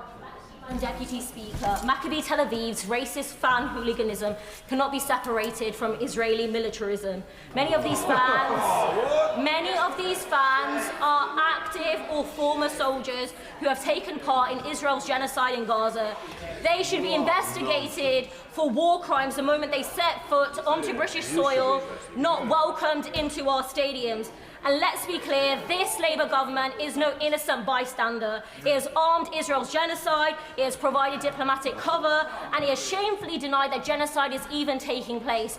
So I ask the Minister, is there anything this Labour government won't do to defend the genocidal apartheid state of Israel? Madam Deputy Speaker, I like the Honourable Lady, but I have to say that she is doing the people of Birmingham no favours with that sort of rhetoric. You know, when it comes to the conflation that she makes between all of the Maccabi Tel Aviv supporters and the actions of the Israeli government, that is precisely what the honourable gentleman was talking about blaming, in many cases, British citizens who happen to support Maccabi Tel Aviv for actions that are taking place in the Middle East. Conflating being Jewish and Israeli, I have to say, I'm afraid, is in itself anti-Semitism. I think she should take more care with her remarks. John Cooper. Birmingham's best band is, of course, Black Sabbath, and they counsel us that if you listen to fools, the mob rules. This is a case of mob rule here. The Secretary of State's done a tremendous job of setting out the government's position. Will she review, whilst still maintaining police independence? Order. If Mr Kruger and Ms Zara Sultana want to continue their own personal debate, they need to take it out of the chamber. Mr Cooper. Deputy Speaker, back to the SABs. Will she review the rules around sporting events and entertainment events to make sure that this government, and indeed any future government, is not rendered impotent in the face of the mob? Hear, hear. Well said. Well, look, we're not considering making changes to the principle that has stood for a long time about the operational independence of the police. But as I've set out to other members of the House, we are very clear that there is a role for government here, and we're determined to play our part in helping to resolve this. I have to say, listening to the racket that's going on in that corner, you know, I've just talked about the impact that a lot of this is having on young people in this country who are turning up, putting their strip on a Sunday morning, going to play football and finding that they're not welcome. That sort of behaviour is exactly the opposite of what this House should be modelling. Jim Shannon. Thank you, Madam Deputy Speaker. Can I first of all welcome and thank the Secretary of State very much for her statement. I was saddened to hear of this decision, and more importantly, the message it sends to our Jewish community. This is, I believe, a dire situation. We must make use of the UK policing services to make a way for this sports event and for fans to attend in safety. Jews are welcomed and protected everywhere, as are people of all faiths and none. To have a scenario to give in to intimidation and threat is a slippery slope to appeasement of countries within our country. What steps will be taken, Madam Deputy Speaker, to ensure deployment of any police service for Northern Ireland, for instance, have been used just in the last month to do some of the policing? Police must be used to allow international supporters to attend and to send the correct message that we're one nation and freedom is not zoned or excluded in any area of this United Kingdom of Great Britain and Northern Ireland. We're looking, as I made clear, at a whole range of options to provide the support and resources that West Midlands Police need. We're very clear that this can't just be a responsibility of them alone. There are wider principles at stake, and we're providing everything that they need in order that we can live up to the principles that he just set out. Adnan Hussain. Thank you, Madam Deputy Speaker. The government, politicians from across the House and the media establishment have condemned the proposed ban on Maccabi Tel Aviv fans as anti-Semitic. Yet this group has a record of violent behaviour, racist chants, including death to Arabs, and the mocking of the killing of Gazan children. Given the UK's adoption of the IHRA definition, which rightly warns against holding Jewish people collectively responsible for Israel's actions, does the Minister agree that criticism of Israel with its ongoing genocide, war crimes, breaches of international law and current genocide trial at the ICJ, with anti-Semitism against British Jews or Jewish people in general, actually undermines that definition? I won't sit down. And if the UK rightly... Is that the question? Is that the question? Quickly put the question. And if the UK rightly imposes cultural and sporting boycotts on countries like Russia over war crimes, why should Israel be treated differently? Look, I made absolutely clear that it is perfectly acceptable for people to hold strong and passionate views about what is happening in Israel and Gaza, that there is a right in this country to make representations to sporting governing bodies and the government about who can participate in internet. I mean, he's not listening, so I think I'll just leave it there. Look at Adam. Thank you, Madam Deputy Speaker. Anti-Semitism is vile, and no one should be prevented from enjoying their sporting game, whatever it may be, simply because of their faith. And as a football fan, I take the decision to ban any fans very, very seriously.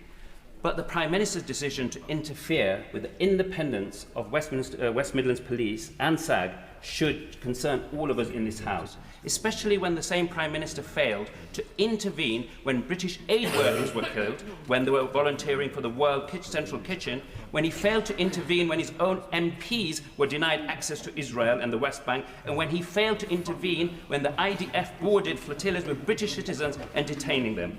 Millions now will be spent on a football match defending some hooligans, not all, who chant there are no schools in Gaza because there are no children in Gaza. So does the Minister agree with me the Prime Minister should respect the independence of the police and the Safety Advisory Group?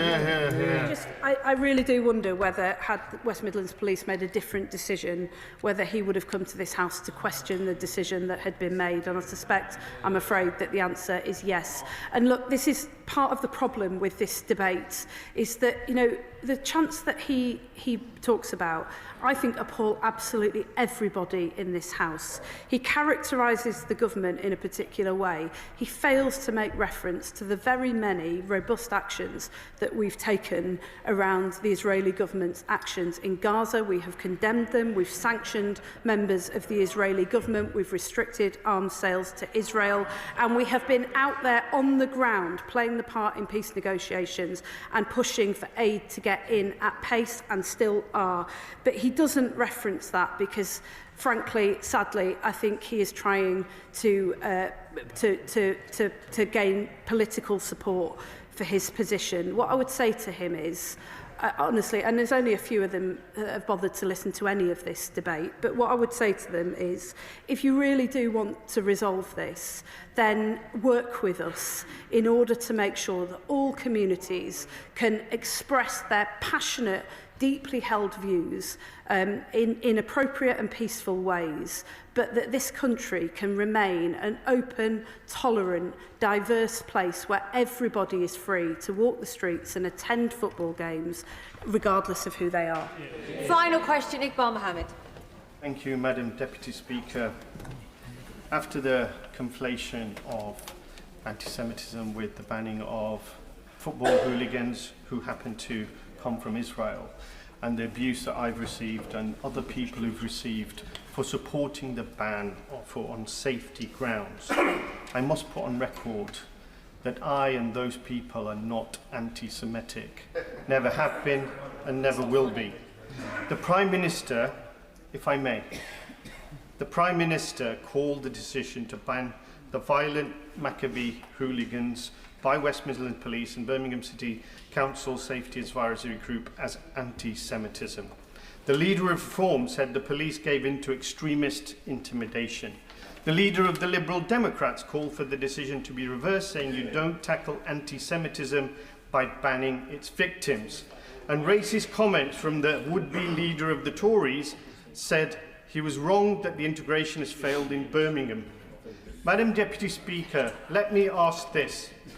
Is it anti-Semitic for the Israeli police to cancel a football derby in Tel Aviv last night after these same hooligans forced the match to stop through violence and injury to fans and the police? Do we want these scenes to be repeated in our stadiums and on our streets? The decision that was made last night, as I understand it, was on the basis of rioting that was occurring at a live event. It was not a decision that is unprecedented in the UK from the Safety Advisory Group in recent times. Sorry, does he want to know? Yeah, yes. Okay. Well, in that case, can we just have a little bit more decorum, because there are people outside of this place whose lives are being directly affected by the debate that we're having and the tone of the debate that we're having. He tries to equate the two, but the truth is that he reveals himself in the language that he uses. He refers to the banning of football hooligans. He referred specifically to the decision to ban violent football hooligans. But this isn't a decision to ban football hooligans. This is a decision to ban all away fans from a game which a safety advisory group has not done for nearly 25 years in this country. And it was a decision taken not on the grounds that he suggests, which was the risk posed by Maccabi Tel Aviv fans. It was a decision taken in no small part because of the risk posed to them because they support an Israeli team and because they are Jewish. And I would just gently say to him that if he is conflating everybody who supports an Israeli team, the vast majority of whom by definition will be Jewish, with being violent football hooligans, then he should consider whether he can really stand in front of this House and say that he is not behaving in a way that is anti-Semitic. That is the end of the statement, and I'll give the points of order. I do not want to... Order, please be seated. I do not want to continue this debate. Is a point of order absolutely necessary right now and relevant? Ian Byrne, point of order. Thank you, Madam Deputy Speaker. The Right Honourable Member for Chingford and Wolford Green stated today, Maccabi Tel Aviv, I played the game in Istanbul and there was no trouble at all. UEFA moved the game to Hungary after Turkish authorities refused to stage it in Turkey. Hungarian authorities then played it behind closed doors, hence no trouble. I'm not sure that was actually a point of order, and I do not want to continue the debate, but he has indeed put his point on the record. Ms Sultana, is it an appropriate point of order? Zara Sultana, point of order. On a point of order, Madam Deputy Speaker, in my question to the Secretary of State, I clearly stated that Maccabi Tel Aviv football team is inextricably linked to the Israeli state, which is an apartheid state. The boycott of apartheid regimes, such as apartheid South Africa, is a legitimate political stance. To label such a position as anti-Semitic, as the Secretary of State did, is entirely false and dangerous. And the way the Secretary of State has referred to me and my colleagues is also laced with Islamophobia. Order, Ms Sultana. I do not have to repeat myself more than once. This is a continuation of the debate. The statement, the UQ, forgive me, has concluded. I will give the ministers a few moments to swap over as we move on to the education statements.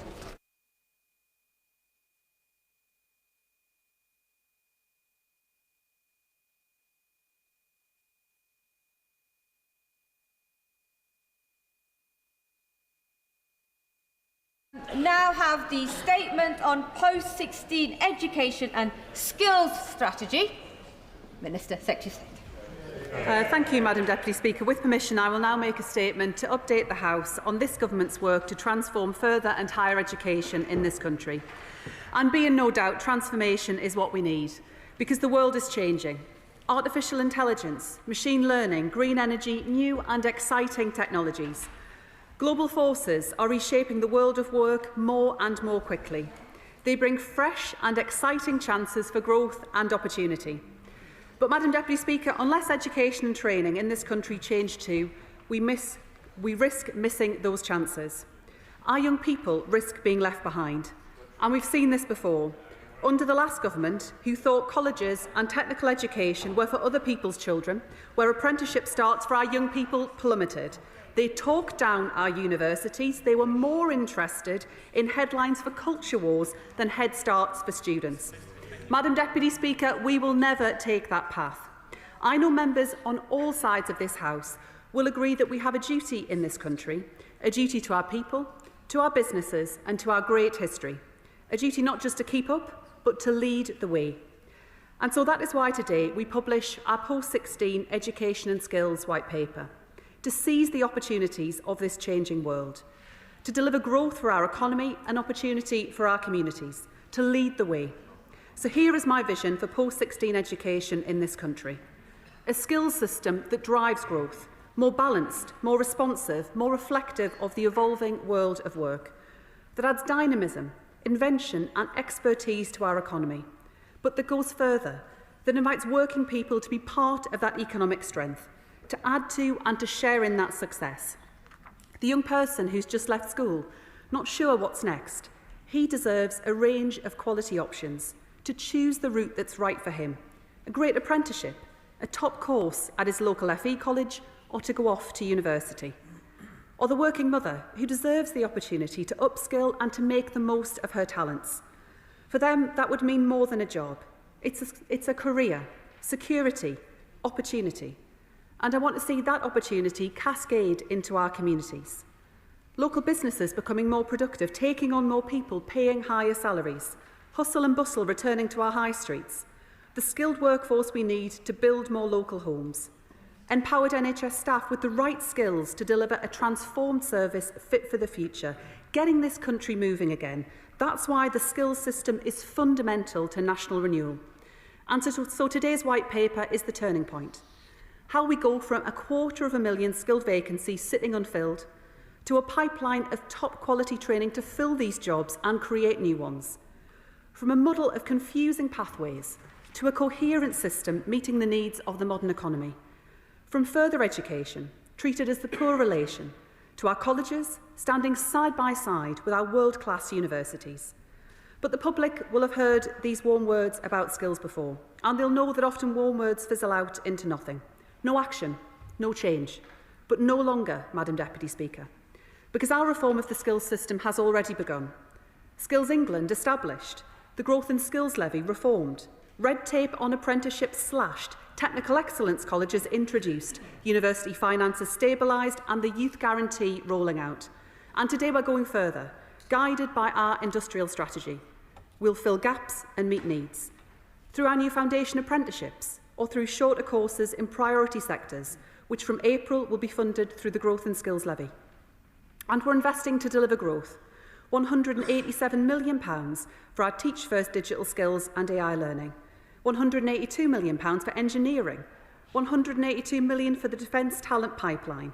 £625 million to train 60,000 more construction workers, all backed up by 29 new technical excellence colleges. Clean energy, defence, digital, advanced manufacturing, construction. What we need is technical excellence, and that's what our colleges can provide. And so, through this white paper, we'll work with our fantastic FE staff. We'll draw on their passion and expertise. We're strengthening professional development in our colleges, partnering with industry, and building on the evidence of what works. We'll pair that support with improved performance measures to bring our colleges out of the shadow of the university route, to make it a pathway of equal importance, equal value and equal pride in the eyes of our nation. Just as the Prime Minister has said, this will be a defining cause for this Labour government. No longer a Cinderella service, but rather a system of high esteem, matching high support with high challenge, spreading best practice from across the country to deliver high standards in every college. Because to seize the opportunities of the tech revolution, this country needs not just lawyers, economists, scientists. We need wind turbine technicians, video editors and builders, careers that we on this side of the House respect, work that pays and lifts up communities. So we're introducing rigorous study pathways, giving young people a clear line of sight into great careers. And that includes V-levels, the brand new vocational pathway unveiled in our white paper today, sitting proudly alongside A-levels and T-levels, building the skills and the knowledge that employers value. And we're backing these changes with £800 million of extra investment for young people in our colleges and sixth forms next year. Above and beyond what was planned for this year, supporting 20,000 more students. That's why the target for 50% of our young people to go to university is evolving. Because to compete in this changing world, we need to nurture a much broader range of talent. So as the Prime Minister has announced, we have a new ambition. No longer just half.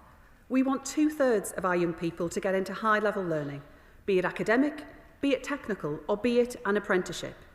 But, Madam Deputy Speaker, pro-technical, pro-vocational doesn't mean being anti-academic. Our universities are a stamp of quality recognised across the world, a source of immense national pride, a driver of economic strength in our regions. So to any young person growing up in England today, I say that if you want to go to university, if it's right for you, if you meet the requirements, this government will back you. That's why we're introducing new targeted maintenance grants for students most in need, funded by a levy on international students' fees. Because in this country, opening up access for domestic students from disadvantaged communities is my priority. Madam Deputy Speaker, we need a system that delivers for working people living busy lives too. That's why we're making higher level learning more flexible, available in bite-sized chunks, breakpoints in degrees too, and supported by the lifelong learning entitlement. But Madam Deputy Speaker, it's not only degrees that matter. I want to see our universities working with colleges to deliver more Level 4 and Level 5 qualifications, to spread that excellence far and wide, making it easier for people to take on those vital courses in their local further education colleges, delivering the missing middle of skills so important for our economy and for our people seeking their next promotion, and to safeguard the excellence in our universities for future generations. Last November, I announced that tuition fees would increase by £285 this academic year.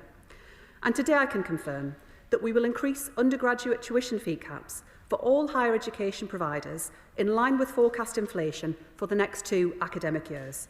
And we will future-proof our maintenance loan offer by increasing maintenance loans in line with forecast inflation every academic year.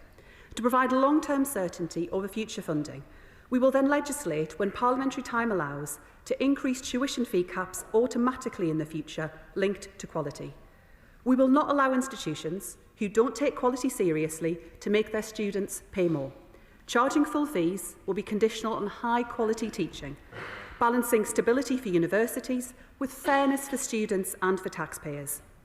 So within this white paper is a challenge to our universities to build on what makes them great, to drive up access, to drive out low-quality provision, to improve collaboration and to push forward innovation, to deliver the research breakthroughs that will revitalise our economy and to feed that energy back into our local communities. We'll support every young person to take the pathway that's right for them, technical, academic or vocational. But what I won't accept, Madam Deputy Speaker, is if they have no pathway at all. Far too many of our young people find themselves not in employment, education or training. And from there, they become isolated from society, disconnected from success, their hope fading. And that must change. We'll strengthen the part played by schools in the transition to post-16 education. We'll improve accountability with a bigger role for strategic authorities. And we'll introduce a new guarantee. Any 16 or 17-year-old not in educational training will automatically get a place at a local provider. I won't let opportunities slip away just as they're getting going in life. And Madam Deputy Speaker, this white paper delivers on that promise to our young people, to give them the skills they need. But the task of revitalising our skills system, that's not the isolated work of this or that department. It's the collective undertaking of local and national leaders, together with our workforces, with our businesses and with our trade unions. It's mission-led government in action. And the prize, Madam Deputy Speaker, is huge. opportunity for our young people, growth for our economy and renewal for our nation. And I commend this statement to the House. I call the Shadow Secretary of State, Laura Trott. Thank you, Madam Deputy Speaker, and I thank the Secretary of State for advance sight of her statement. Let me start with B-levels. If this is a continuation of the reforms we began to simplify the post-16 qualification landscape, then I welcome it. But without the white paper, it is hard to understand whether that is actually the case. There are fundamental questions regarding the announcement which the statement does not answer, but I hope that she will be able to shed some light on today. Is this a continuation of the reforms we began, simply rebranded? Or is it a completely new qualification that will take years and years to develop? What is happening with BTECs, Cambridge Technicals and other applied generals? Are they all being scrapped? And if so, on what timeline? She says she will consolidate 900 qualifications, but to how many? And how will employers be involved in shaping these new courses? Madam Deputy Speaker, I raised this in oral session earlier this afternoon, but I am deeply concerned with the reports today about the introduction of the so-called lower level qualification aimed specifically at white working class pupils. There has long been a term for this in education policy, the soft bigotry of low expectations. We reject this. So let me be clear, if this is the plan, it is an insult. Are we really saying that white working class children are less capable of achieving the same qualifications as their peers? That the answer to disadvantage is to lower expectations rather than to raise ambition? We should aspire for the best qualifications, the best teachers, the best outcomes for those from disadvantaged backgrounds. We should not hard-bake accepting second best into government policy. So I ask the Secretary of State directly, can she guarantee that pupils who fail their English or Maths GCSE will be expected to retake them? Or is she content to assign them to second-tier qualifications? And will she ensure that every single pupil, whatever their background, is expected and supported to achieve the same high standards? The truth is this. Under Labour, young people are being badly let down. Youth unemployment is rising. Job prospects are sinking. And it's the result of this government's choices. On this side of the House, we have a clear plan to put an end to debt-trap, low-quality degrees and double the budget for apprenticeships. Their plan is all over the place. At the party conference, the Prime Minister declared the ambition for 50% of young people to go to university isn't right for our times. The Prime Minister clearly hasn't been paying attention as he abolished a target that the Conservatives had already got rid of. And what's more, today's plan, as set out, will mean 2/3 of young people in higher level learning, but as I understand it, with only 10% in higher technical education or apprenticeships. This would actually increase the proportion of going to university from 50% to around 57%.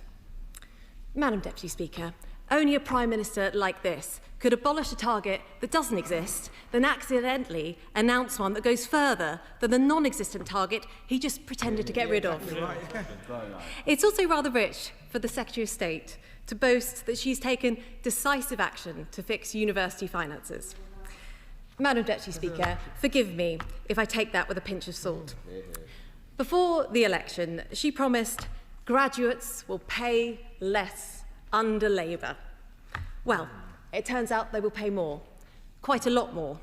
And every penny of that extra cost this year is swallowed by their national insurance jobs tax. And, to be absolutely clear, the rise in tuition fees is a spending commitment, as it costs the Exchequer significant sums. The cost doesn't just fall on students, it's on the taxpayer too. Madam Deputy Speaker, when we were in government, we introduced T-levels, we introduced degree-level apprenticeships, and we put English and Maths at the heart of all vocational qualifications, because this is what ensures young people have the best start in life. All this government is doing is embedding soft bigotry of low expectations into our system and does nothing to help young people with debt-trap degrees. It is not good enough. Madam Deputy Speaker, It's a real shame that the Right Honourable Lady can't bring herself to welcome anything that we've announced today. I mean, it's par for the course, but that's how she likes to do things. In government, they talked about how they valued post-16 education. Their record, of course, was very, very different. And the difference between record and rhetoric is the difference between our parties, and it is clear for all to see. We're investing £800 million more in further education when colleges were cut to the bone under the Tories. We are putting a real focus on vocational education and FE, restoring its esteem, giving it proper respect and simplifying the qualification landscape that they made even more muddled.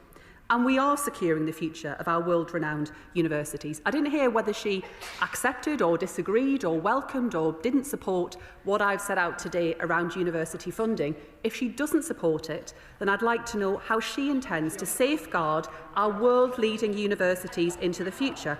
But as usual, we heard plenty from her about debt-trapped degrees. We often hear a lot of talk about low-value courses or Mickey Mouse degrees, with never any answer given as to which young people shouldn't be going to university, which courses this applies to, or which institutions she has in mind when she makes sweeping generalisations of that kind. It is always working-class kids and other people's children who will lose out from the snobbery that comes of saying that education is not for people like them. And what this Labour government will deliver is a world-leading university system alongside brilliant technical and vocational routes so that all of our young people have got access to brilliant careers, training opportunities, including throughout their lives. It is about choice for young people, about finding the route and the path that is best for them. So this Labour government says to young people,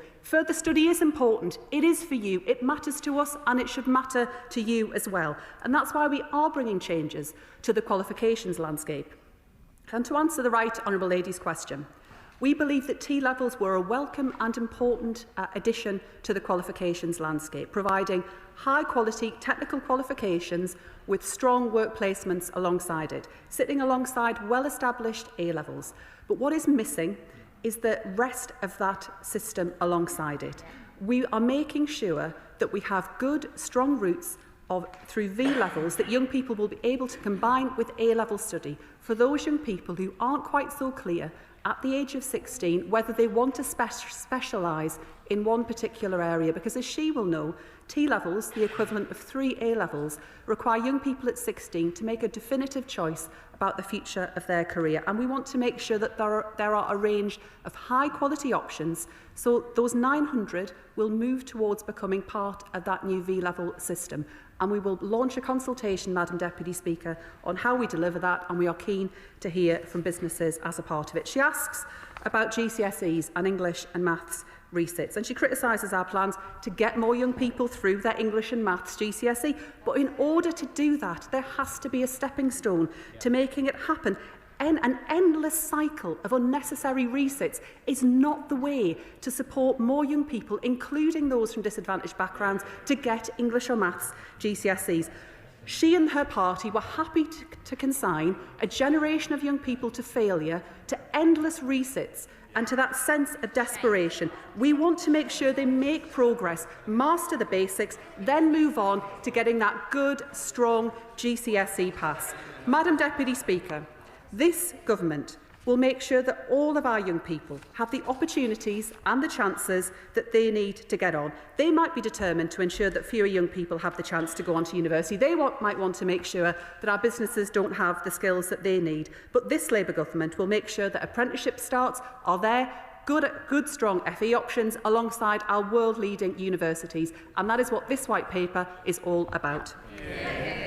Hayes. Thank you, Madam Deputy Speaker. I thank the Secretary of State for her statement today, and I welcome the government's focus on further education and skills, which has been overlooked for far too long and which is critical to the delivery of the government's missions. My committee has recently undertaken an inquiry on FE and skills, and I'm pleased to see a number of our recommendations reflected in the statement today, particularly in the commitment to address the vortex of failure in which the current system of English and Maths resits, traps far too many young people. I welcome the priority on increasing the quality of further education, but there are two key contributors to quality which the Secretary of State has not mentioned today in her statement.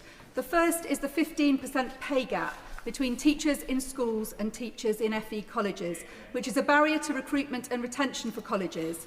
And the second is the inability of FE colleges to reclaim VAT, a situation for which my committee found no justification and which City College Norwich told us had made the difference of a whole floor to a new building that they had recently completed.